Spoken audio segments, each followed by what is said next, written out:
Mas agora se manifestou sem a lei a justiça de Deus, tendo testemunho da lei e dos profetas. Isto é, a justiça de Deus pela fé em Jesus Cristo, para todos e sobre todos os que creem. Porque não há diferença. Porque todos pecaram e destituídos estão da glória de Deus, sendo justificados gratuitamente pela sua graça, pela redenção que há em Cristo Jesus, ao qual Deus propôs para propiciação pela fé no seu sangue, para demonstrar a sua justiça pela remissão dos pecados dantes cometidos sob a paciência de Deus, para a demonstração da sua justiça neste tempo presente, para que ele seja justo e justificador daquele que tem fé em Jesus. Amém. Vamos orar ao Senhor. Tua lei, Senhor Deus, é gloriosa, mas tem a função devida: apontar o nosso erro, para que nós possamos nos arrepender e também apontarmos, Senhor Deus, para a única solução que é Cristo. O Teu Evangelho nos apresenta a solução para o nosso pecado. E resolvendo, Senhor Deus, este pecado, este grande problema, nos aponta novamente para a Tua lei, para que nós sirvamos ao Senhor em santidade. Esta tensão, Senhor Deus, entre lei e graça, faz com que muitos crentes se percam. E nós não queremos nos perder. Nós não queremos, Senhor Deus, ficarmos titubeando entre estas duas doutrinas como se elas brigassem entre si. Muito pelo contrário. Nós queremos vê-las, Senhor Deus, sendo harmonizadas à luz da Santa Escritura. Por isso, Senhor, usa-me esta noite para revelar, Senhor Deus, a bendita graça do Senhor em nos salvar sem que nada tenhamos feito. E ao mesmo tempo, a gloriosa lei do Senhor que nos ensina a andarmos em retidão nesta vida. Faz isso esta noite, Senhor Deus. Abre os corações dos teus filhos para ouvirem a tua voz com clareza, com profundidade e ao mesmo tempo com simplicidade, para o louvor da glória de Cristo nosso Senhor. Amém. Há um recurso linguístico que é utilizado para enfatizar uma mudança no transcorrer da narrativa. Às vezes nós estamos lendo uma história, a história ela está se encaminhando para um ponto. E nós estamos na expectativa da chegada do final, da conclusão. O que é que vai acontecer? E de repente, as boas histórias são assim.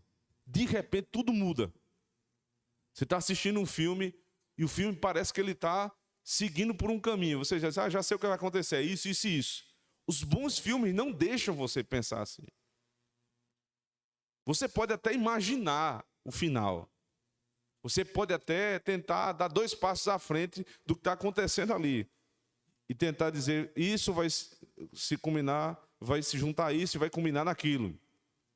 Mas os bons escritores fazem com que a gente, de uma hora para outra, perca o controle da história e passe a perceber que há uma novidade ali, uma surpresa, grata surpresa, e que o final da história é muito melhor do que a gente poderia pensar.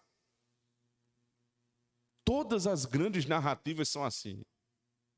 Você está esperando um final e o final é o contrário do que se esperava. A surpresa, a novidade, o fato de nos pegar desprevenidos. É isso que cativa a nossa atenção. É isso que faz com que nós queiramos ler outros livros daquele mesmo autor. Porque a gente sabe que nunca será uma história contada de qualquer forma, com clichês, com refrãos prontos. Uma historinha que todo mundo ouve e já sabe o final. Se os grandes escritores clássicos são assim, imagine aquilo que o próprio Deus escreveu. Quem imaginaria o final de José? Da história de José? vendido pelos irmãos, mal compreendido pelos pais por ter um sonho. Ele vai parar no Egito, do Egito ele é vendido novamente, vira escravo e vai dormir na casa de Potifar e passa a ser amigo de Potifar. E depois, por uma mentira da mulher de Potifar, ele é novamente injustiçado, preso. E quando a gente acha que tudo que poderia acontecer de bom para José já havia acontecido, porque pelo menos ele era próspero na prisão, então vem um mais da história. Mas Deus havia escolhido José. E por conta de um sonho do faraó, e alguém que estava na prisão no mesmo período de José, muda tudo. E este homem que trabalhava lá na cozinha, né, era um homem da cozinha de faraó, disse: espera aí, tem um judeu que pode lhe ajudar. E aí vem um mais da história, muda tudo. E José, que era um escravo, injustiçado, passa a ser o governador de todo o Egito. E tem a condição de ajudar a sua família. José, aparentemente, tinha um desfecho trágico. Mas o Senhor.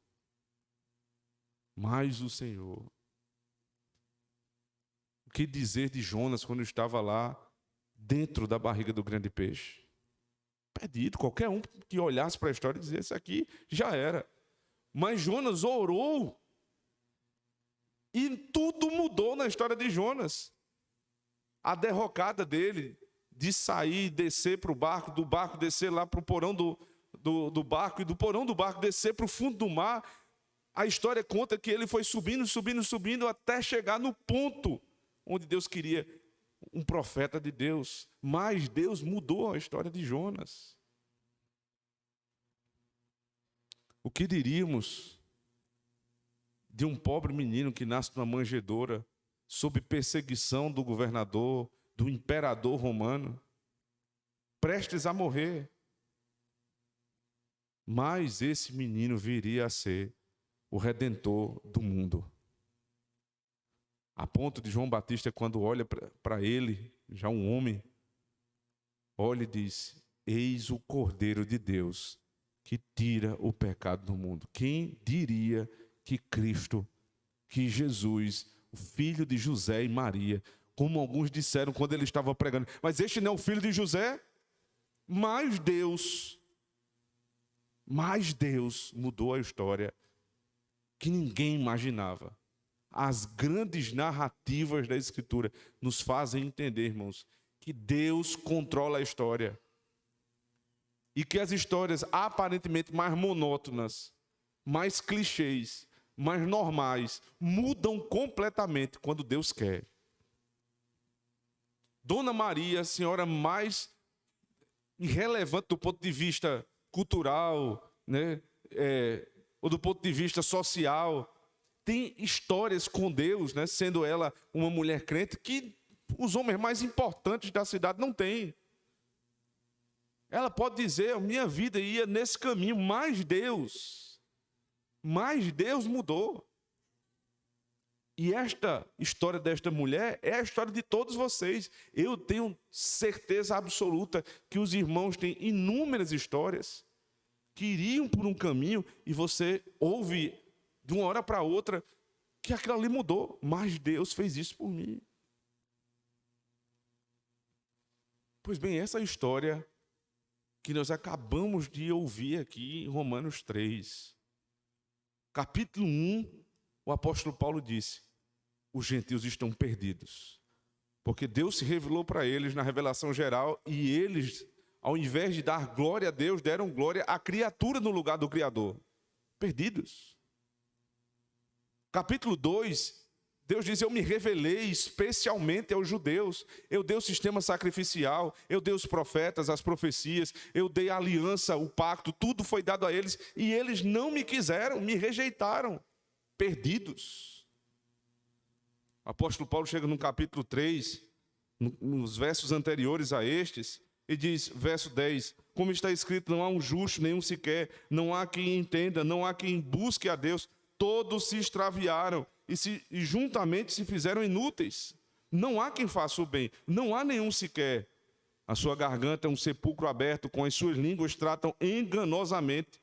peçonha de áspides está debaixo dos seus lábios, cuja boca está cheia de maldição e amargura, os seus pés são ligeiros para derramar sangue, em seus caminhos há destruição e miséria, e não conhecem o caminho da paz. Não há temor de Deus diante de seus olhos.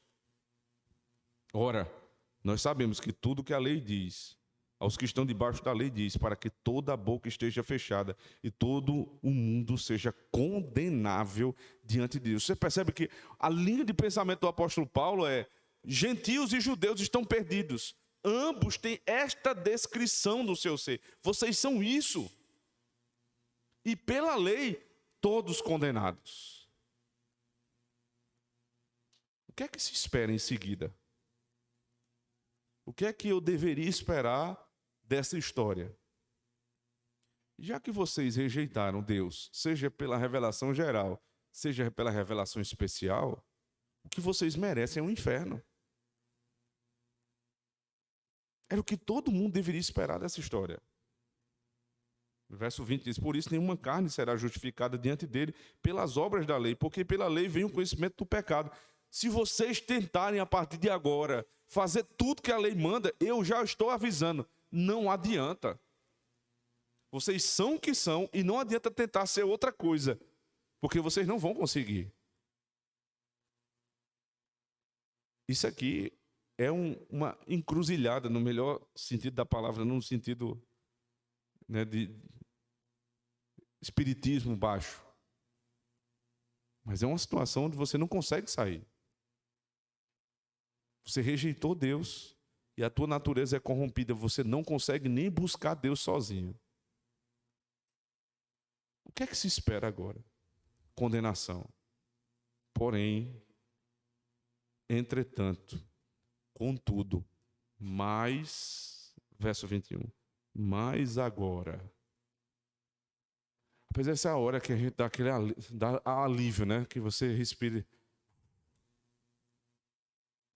Estava perdido, mas agora se manifestou. Mas o quê? A história vai mudar.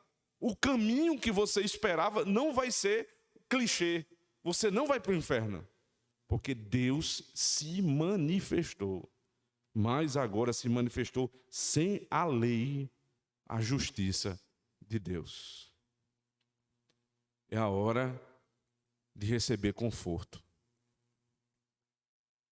Nos versículos anteriores, a descrição de quem tu és, é para você terminar de ler e dizer assim: estou perdido, estou acabado. Eu sou isso aqui. Todos nós somos.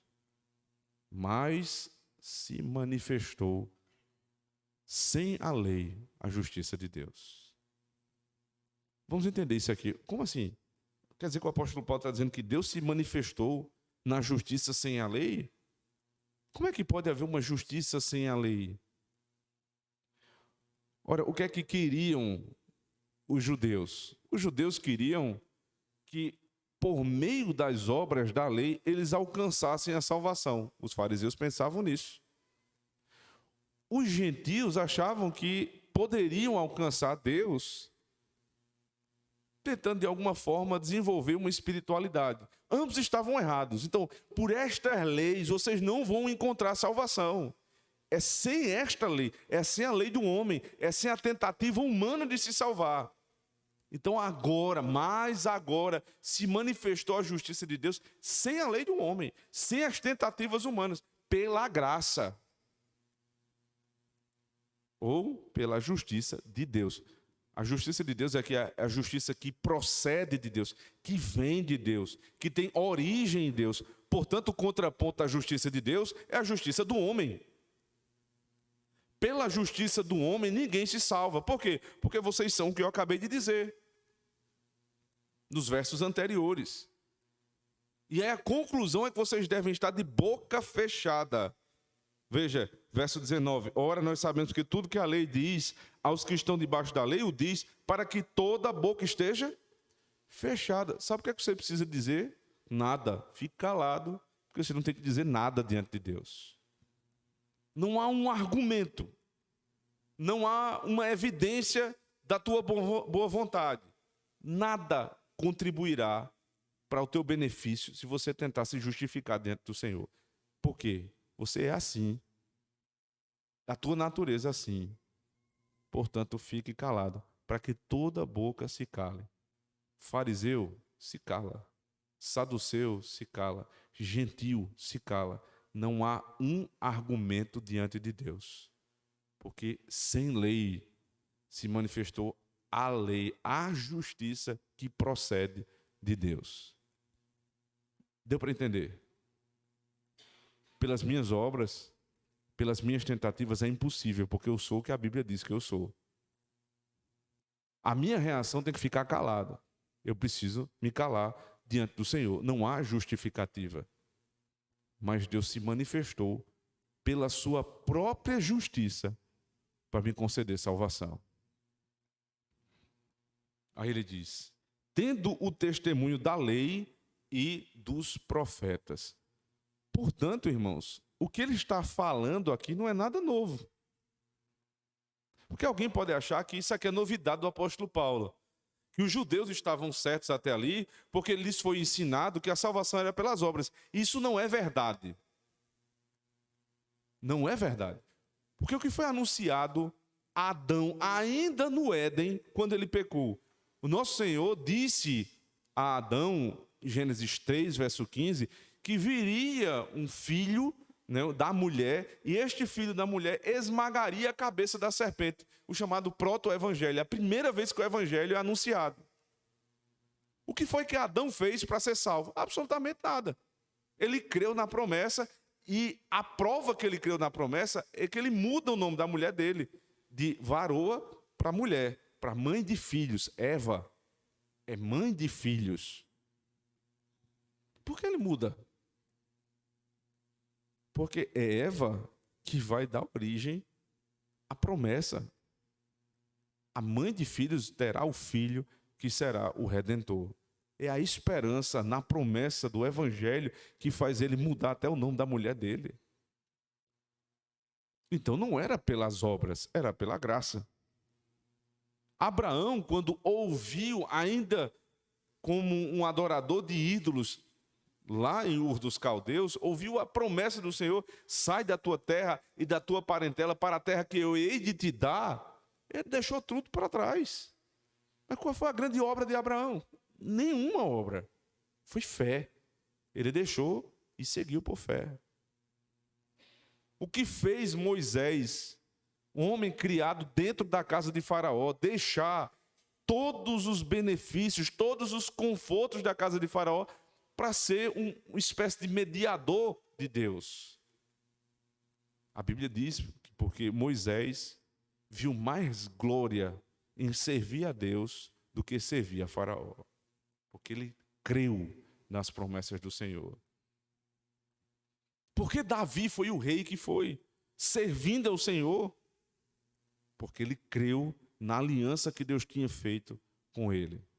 Todos os grandes homens do Antigo Testamento já conheciam o Evangelho. Agora, óbvio, se você me perguntar se eles conheciam na mesma profundidade, na mesma precisão, nos mesmos detalhes que nós conhecemos hoje, é claro que não. Mas eles não precisavam. Eles tinham a revelação que era de acordo com o tempo da revelação que Deus havia entregue. E isso lhes bastava. Mas o que o texto está dizendo aqui é que esta verdade a respeito da lei de Deus, que nós somos salvos não pela nossa própria lei, mas pela lei de Deus, já tinha testemunho na lei e nos profetas. E esta expressão quer dizer Antigo Testamento. Não tem nada novo no que o apóstolo Paulo está dizendo. É tudo conhecido. Aí ele vai explicar. Abra comigo, por favor, verso 22. Isto é a justiça de Deus pela fé em Jesus Cristo, para todos e sobre todos os que creem, porque não há diferença. Primeiro, no final ele está dizendo não há diferença entre judeu e gentio, certo? Isto é a justiça de Deus pela fé.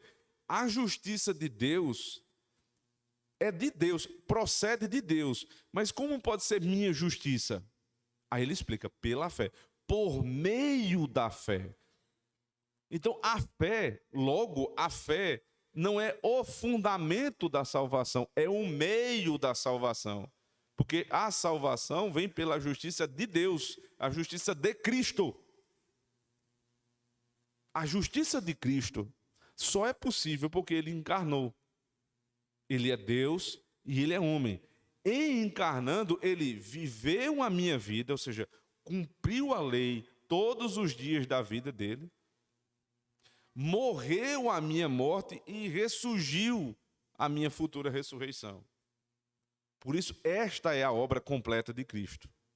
Ele assentou-se ao Pai, à direita do Pai. Sendo esta a justiça de Deus executada em Cristo, isso é um fato histórico. Como isso aí pode ser como eu posso me beneficiar deste fato histórico? Aí é onde entra a fé.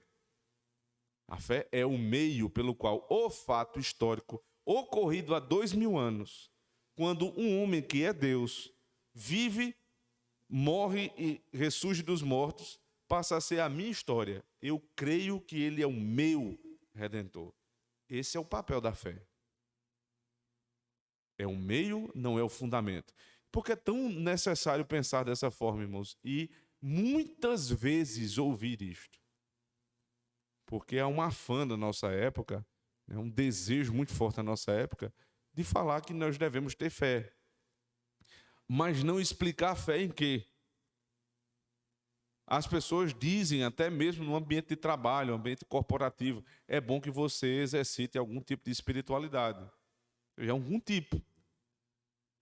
Os médicos dizem que aqueles pacientes que têm algum tipo de fé, geralmente se recuperam melhor. Mas nós não estamos falando aqui de algum tipo de fé. Não é um placebo para ajudar na cura. Não é assim. Nós estamos falando aqui na fé que resolve de fato. E a fé que resolve de fato o nosso problema de salvação diz respeito a um objeto da fé. Veja, existe o ato histórico, existe a pessoa necessitada e o meio que faz uma coisa encontrar a outra, a fé. Mas a fé em quê? Não é simplesmente na obra, mas no objeto daquela obra. Por isso que ele diz o seguinte: isto é, a justiça de Deus pela fé em Jesus Cristo. Não é a fé no nada, é a fé em Jesus Cristo. É a fé numa pessoa específica da Trindade. É a fé no Senhor Jesus Cristo. Não é só num ato histórico, não é num símbolo. Não, eu tenho Jesus Cristo para mim como grande exemplo. Eu tenho Jesus Cristo para mim. Jesus é um grande homem, um grande líder. Mao Tse Tung, né? Tantos outros grandes líderes. Aí coloca Jesus ali no meio. Não é assim. Não é este tipo de fé. É a fé em Jesus Cristo como Senhor e Salvador da tua vida. Isto é a justiça de Deus. É a explicação do apóstolo Paulo. E não há diferença se você é judeu, se você é gentil, se você é brasileiro, japonês. É esta fé que salva. Nenhuma outra salva. Esta é a grande mudança da história. Todos estavam indo para o inferno. Mas Deus, sem a lei, revelou pela justiça de Deus. O que é a justiça de Deus? Isto é, a fé no Senhor Jesus Cristo. Sem diferença para judeu ou gentil. O nível de explicação do apóstolo Paulo é uma coisa impressionante. Aí ele continua, verso 23. Por quê? Porque é necessário ter esta fé em Jesus Cristo para que você seja salvo pela lei de Deus. Porque todos pecaram. E destinados e destituídos estão da glória de Deus. Só por isso, ele lembra o que ele acabou de falar. Porque a situação de vocês é essa. É uma mudança de rota. Aí o verso seguinte: sendo justificados gratuitamente pela sua graça, para a redenção que há em Cristo Jesus. Sendo justificados gratuitamente. Parece uma volta, né, no filme, mas ele, mais uma vez, ele quer precisar o que é justiça de Deus. Então, mais uma vez, levando em consideração todo o passo a passo do pensamento do apóstolo Paulo. Vocês eram o que vocês eram, mas Deus revelou sem a lei, ou seja, sem a lei dos homens, sem a tentativa de salvação humana, mas pela lei de Deus. Isto é, a fé em Jesus Cristo, a obra de Jesus Cristo, e o pecador. O que faz uma coisa se unir à outra é a fé, é o meio entre uma coisa e outra. Então, por meio desta fé, o que é que acontece? Eu sou justificado gratuitamente. A justiça é de Deus, não é minha. Então, quando eu estiver diante do justo juiz, como é que eu vou me safar? Porque a justiça não é minha, é dele. Eu recebi pela fé. Então, quando eu recebo pela fé, qual é o ato que Deus implanta sobre mim? Ele imputa sobre mim a justiça dele.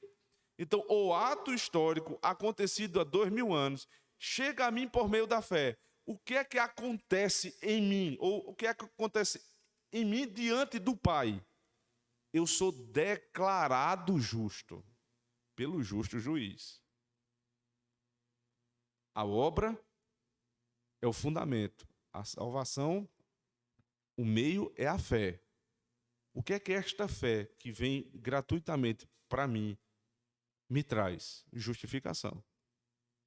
Que é um ato jurídico, onde Deus declara que aquele ser pecador injusto, destituído da glória de Deus, passa a ser chamado de justo.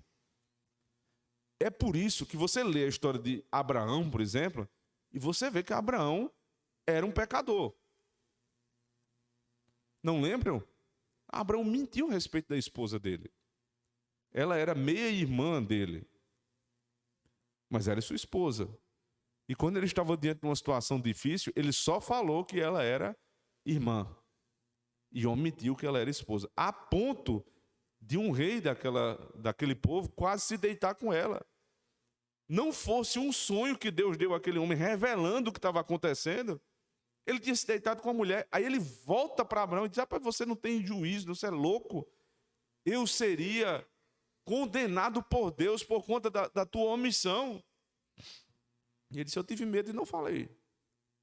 Pecador, mentiroso, medroso. Mas como é que a Bíblia ela descreve Abraão no Novo Testamento? Pai da fé. Um homem praticamente impecável.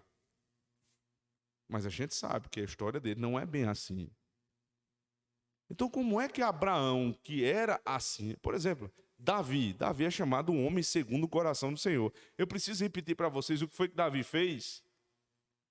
Que ele se deitou com Batseba e mandou matar o marido dela.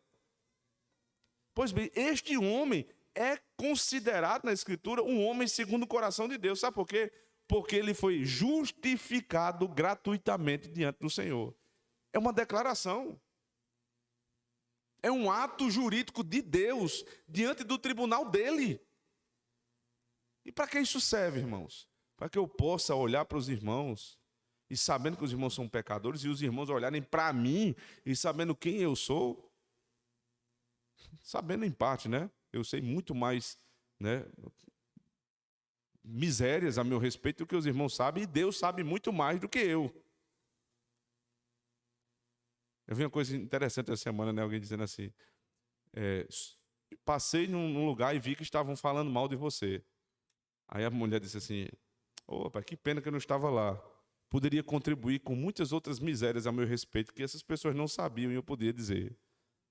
Deus sabe muito mais. Eu sei mais do que os irmãos. Pois Deus sabe muito mais a meu respeito do que os irmãos sabem. E assim, uns com os outros olham e dizem assim: somos um bando de pecadores, miseráveis. Mas espera aí. Vamos ter um pouquinho de paciência uns com os outros aqui? Vamos respeitar uns aos outros?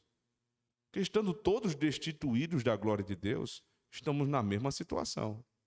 Mas Deus nos justificou em Cristo. E se não há condenação de Deus sobre mim, quem há de me condenar?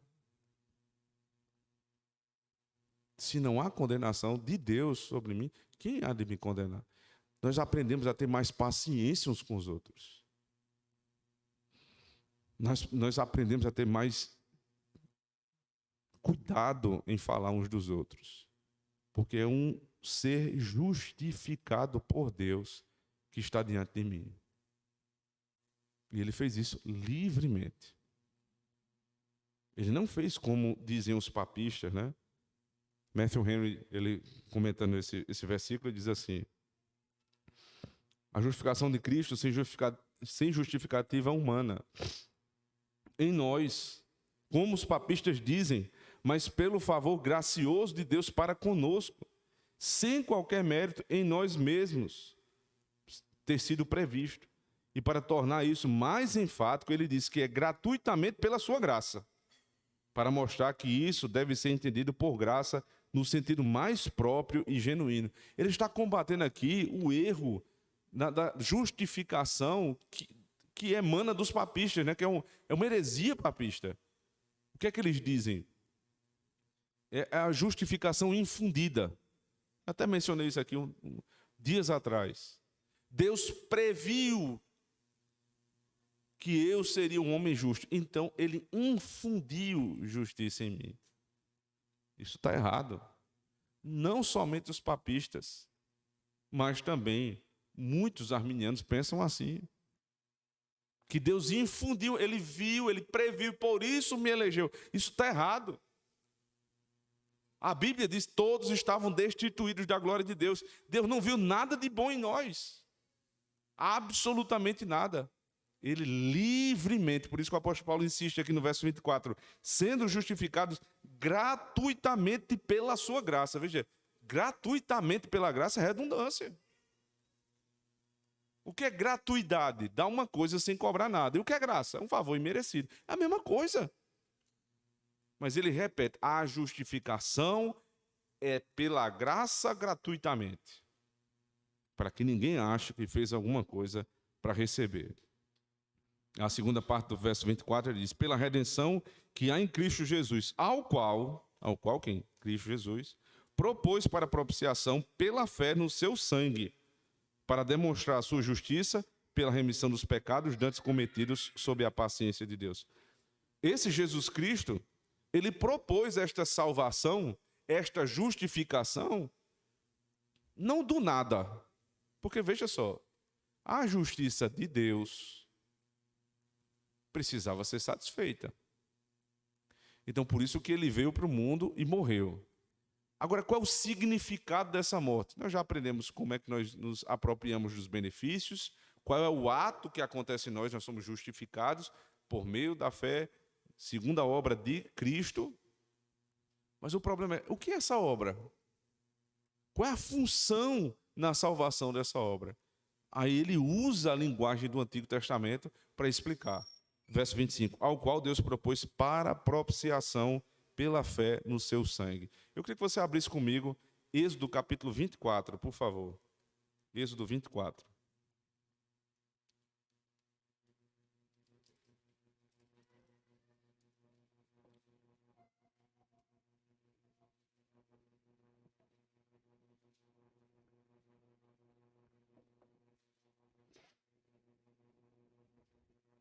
Verso 1.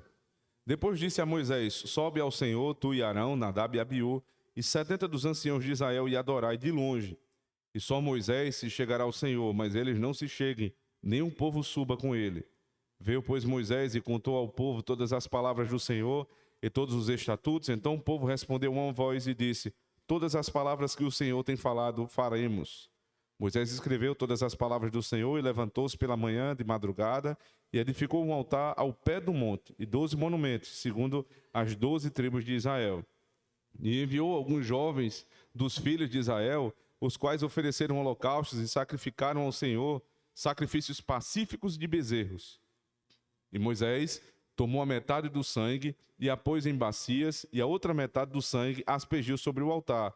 E tomou o livro da aliança e o leu aos ouvidos do povo. E eles disseram, tudo que o Senhor tem falado faremos e obedeceremos. Então tomou Moisés aquele sangue e aspergiu sobre o povo e disse, eis aqui o sangue da aliança que o Senhor tem feito convosco sobre todas estas palavras. Este texto demarca a primeira vez que o povo de Israel vai adorar depois do Sinai, depois da entrega da lei, que foi no capítulo 20. Esse primeiro culto, ele tem uma estrutura litúrgica, né? ele abre falando da lei, aí ele se arrepende dos seus pecados, ele diz: tudo que o Senhor falou, faremos. Aí é levantado um sacrifício, ele sacrifica um animal, esse animal é morto, parte do sangue é derramado sobre o altar, é consumido ali pelo Senhor, e a outra parte vai para o adorador. Isso aqui é interessante. É essa a ligação que Paulo está fazendo quando ele diz lá em Romanos 3:25, ao qual propôs pela propiciação, pela fé no seu sangue. A propiciação era o aspergir do sangue do Cordeiro em alguns momentos, dentro do Santo dos Santos, quando era lançado o sangue sobre o propiciatório, que era a peça de cima da arca. A arca estava no Santo dos Santos, havia um propiciatório com 2 anjos em cima. Este propiciatório era o lugar onde o sangue era derramado. E fazia propiciação, ou seja, o sangue do animal que foi morto lá fora era a propiciação, era o pagamento pelo preço do pecado do adorador que entregou o animal lá fora. Mas algumas ocasiões, como esta ocasião deste culto, né, porque o sumo sacerdote só entrava para fazer isso uma vez por ano, nas demais situações de culto, o que é que acontecia? A lei era lida, né, havia uma pequena pregação, e eles se compungiam no coração, se arrependiam dos seus pecados. E o que fazer? Então via propiciação. O sacerdote pegava o hisopo, uma espécie de um galinho. Ele pegava o galinho do hisopo e jogava dentro da bacia onde tinha sangue e começava a aspergir, a lançar sobre o adorador. Vocês iam sair daqui todos respingados de sangue no culto da antiga aliança. Veja, o hisopo não era a solução do problema do pecado. O que era hisopo? Era um meio do sangue do cordeiro tocar na tua cabeça. Mas era importante. O hisopo era o meio pelo qual o sangue que resolve o problema do pecado toca na tua cabeça. Aí o comentarista diz assim: o hisopo é como a fé. Paulo está comparando aqui o processo de propiciação do Antigo Testamento, lá em Êxodo 24, dizendo que a fé é como o hisopo. E o sangue de Cristo é como o sangue do Cordeiro, que quando toca na cabeça do adorador, perdoa os teus pecados. Perdoando os teus pecados, você gratuitamente está justificado diante de Deus. É por isso que, voltando lá para Romanos 3, final do verso 25, diz assim: para demonstrar a sua justiça pela remissão dos pecados dantes cometidos sob a paciência de Deus. Veja, ele fez uma alusão a um rito do Antigo Testamento. Um rito onde o sangue era aspergido sobre a cabeça do adorador. Aí ele diz: nessa época, os pecadores não eram fulminados, porque estavam sob a paciência de Deus. O que isso quer dizer? Primeiro, o que não quer dizer que houve um período de tempo onde Deus deixou o pessoal pecando à vontade e isso foi enchendo a paciência de Deus, né? Até que Deus diz assim: eu estou com paciência cheia, agora eu vou resolver o problema. Não é isso. Não é isso. A paciência de Deus no Antigo Testamento quer dizer que, enquanto o sistema sacrificial estava em vigor, nenhum pecado dos pecadores, né, sendo bem redundante, nenhum pecado daqueles adoradores tinha sido pago de fato. Por quê? O que pagaria o preço pelo pecado era a morte do nosso Senhor Jesus Cristo. Ele não havia morrido ainda. O que acontecia era uma promessa que ele viria. Era a esperança da vinda. Então, as sombras, os tipos legais do Antigo Testamento não, de fato, remiam um pecador, mas eram a esperança da verdadeira remissão em Cristo. Então, este era o período da paciência de Deus. E ele não tinha paciência pela paciência, ele tinha paciência porque tinha um mediador. Não há paciência de Deus quando não há um mediador. Sabe por que nós não somos fulminados por conta dos nossos pecados? Porque Deus tem paciência. Mas por que Deus tem paciência? Porque há um mediador. Então, meu irmão, no dia que for retirado o mediador, no dia em que este justo juiz vier à terra, vai ser retirado o mediador. E naquele dia, usando a linguagem da nossa época, não terá choro nem vela. Não adianta. Porque não há mais espaço para expiação do pecado. E não há mais paciência de Deus. Deus vai executar o seu justo juízo. E ponto final. Mas, graças a Deus, que se manifestou a salvação de Deus sem a lei dos homens, mas pela justiça de Deus. E por meio da fé, alcançamos a justiça e fomos declarados justificados gratuitamente nele. E esta justificação não é o burlar da lei de Deus, não, porque o sangue do Cordeiro foi derramado e aspergido sobre nós, aplacou a ira de Deus. E não estamos mais sob a paciência de Deus, porque o Redentor vive, o mediador está aí. Temos a certeza da salvação em Cristo Jesus. Para que aconteça, ao final, o que diz o verso 26. Para demonstração da sua justiça neste tempo presente. Para que ele seja justo e justificador daquele que tem fé em Jesus. Então, ele delimita exatamente para quem são estes benefícios. Para quem tem fé. Neste Jesus Cristo. Não é em qualquer, não é na fé, é neste Jesus Cristo. Em Jesus Cristo. Qual é o final da tua história? Se nada mudar, se você ainda estiver destituído da glória de Deus, sem Cristo, portanto, sem esperança, não vai ter nada demais na tua história. Essa história é chata, clichê, padrão de todos os homens. Nasceu, viveu, morreu, foi para o inferno. Essa é a história mais normal dos homens. Mas se você crê neste Redentor anunciado pelo apóstolo Paulo, se você crê, a obra dele, a justiça dele, você é imputada sobre você. O sangue do Cordeiro será aspergido sobre a tua cabeça. E você estará sob a paciência de Deus, cuidado por Deus, justificado por Deus, para que a demonstração desta justiça dê glória ao nosso Redentor. E a tua história vai dar uma reviravolta. Perceba que é muito mais glorioso, quer dizer, vai lá para a igreja que o problema do teu casamento vai ser resolvido. Que problema de casamento? E se não se resolver? Esse é o tipo de evangelismo que é feito hoje. O sujeito está lá se separando, vamos lá para a igreja que resolve. E eu sei lá se resolve. Eu não sei se vou resolver o problema do teu casamento. Qual é o pastor que pode dizer isso? Qual é a igreja que pode dizer isso? Eu não sei. Não chame as pessoas para a igreja prometendo-as que a gente vai resolver o problema do casamento. A gente não sabe. Você pode dizer, há esperança para você, pecador.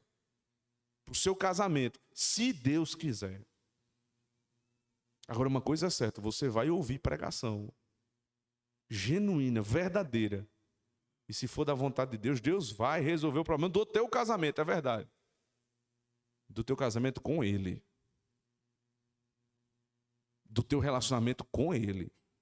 E se aprover a Deus, até do teu casamento com teu marido. Ah, o fulano está sem emprego. Vamos lá para a igreja que rapidinho Deus vai te dar um emprego. Nós não sabemos, isso aqui não é agência de emprego, isso é uma igreja. Mas se Deus quiser, eu nunca vi um justo mendigar o pão.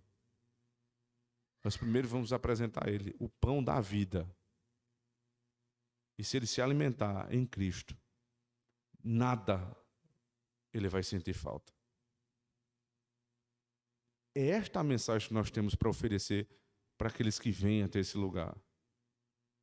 Não é para resolver o problema do casamento. Não é para resolver a história de vida desgraçada do sujeito. É para dizer, pecador, você está destituído da glória de Deus. Você é o que Romanos 3 diz, mas Deus pode mudar a tua história como Ele mudou a minha. Deus seja louvado por essa gloriosa e verdadeira esperança em Cristo Jesus, nosso Redentor. Amém. Oremos ao Senhor.